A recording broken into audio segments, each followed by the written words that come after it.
हफ्ते हम बात कर रहे हैं कि उन लोगों से कैसे बात की जाए जिनसे आप मोहब्बत करते हैं। खुदा की गहरी मोहब्बत, वो मोहब्बत जो आपको उस वक्त मिली जब आपने अपना दिल यीशु मसीह को दिया। उसकी मोहब्बत बहुत अजीम है और हमारे पास हैरत अंगेज मौका है कि मसीह को दूसरों के साथ बांटें। हम रूह से रहनुमाई लेने के बारे में बात कर चुके हैं और आपके दिल का मोहब्बत से भरा होना भी जरूरी है। और फिर कल हमने कहा कि गुफ्तगू का एक अहम जुज जिसके बारे में मैंने बात की, खुदा उस शख्स को कितना प्यार करता है, इसको आप उनसे बयान करें। खुदा आपसे मोहब्बत करता है और आपकी जिंदगियों के लिए उसके बारे में एक हैरत अंगेज मंसूबा है। लेकिन फिर यहाँ एक दूसरी चीज है और ये वही है जिसके बारे में मैं आज आपसे बात करना चाहता हूँ, और वो है खुदा हमसे प्यार करता है। बावजूद उसके कि खुदा हमसे मोहब्बत करता है, हमें ये समझने की जरूरत है कि हमारा ही गुनाह है जिसने हमें उसकी मोहब्बत से जुदा कर दिया है, क्योंकि खुदा पाक है, खुदा कामिल पाकीज़गी है। और ये चीज है जो मैं अपने बारे में जानता हूँ और हर दूसरे शख्स के बारे में कि सब ने गुनाह किया है। हम सब खुदा के जलाल से महरूम हो गए हैं।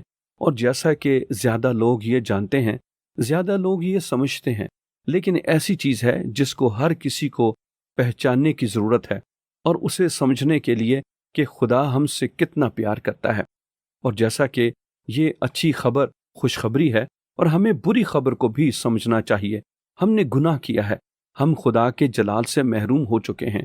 हम सब ने खुदा को मायूस किया है, और ये कि मसीह हमारे गुनाह के वास्ते हमारे लिए मुआ। इसलिए हमें इसके बारे में बात करने की जरूरत है कि कैसे गुनाह हमें पाक खुदा से जुदा करता है।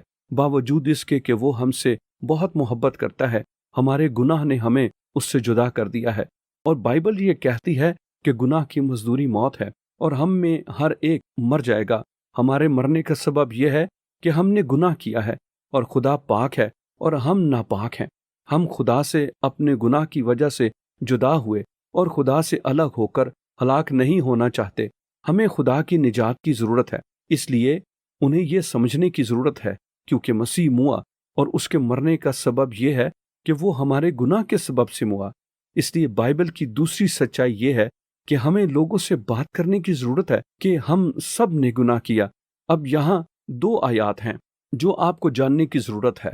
रोमियो 2 बाब और 23 आयत जो कहती है सब ने गुनाह किया और खुदा के जलाल से महरूम हो गए, और रोमियो 6 बाब और 23वीं आयत जो कहती है गुनाह की मजदूरी मौत है, मगर खुदा की बख्शिश हमारे खुदावन यीशु मसीह में हमेशा की जिंदगी है। और दूसरा, उनसे बयान करें कि कैसे हम सब ने खुदा को मायूस किया है, हम सब खुदा के जलाल से महरूम हो गए। इसलिए आप जरूर दुआ करें और उनसे राब्ता करें।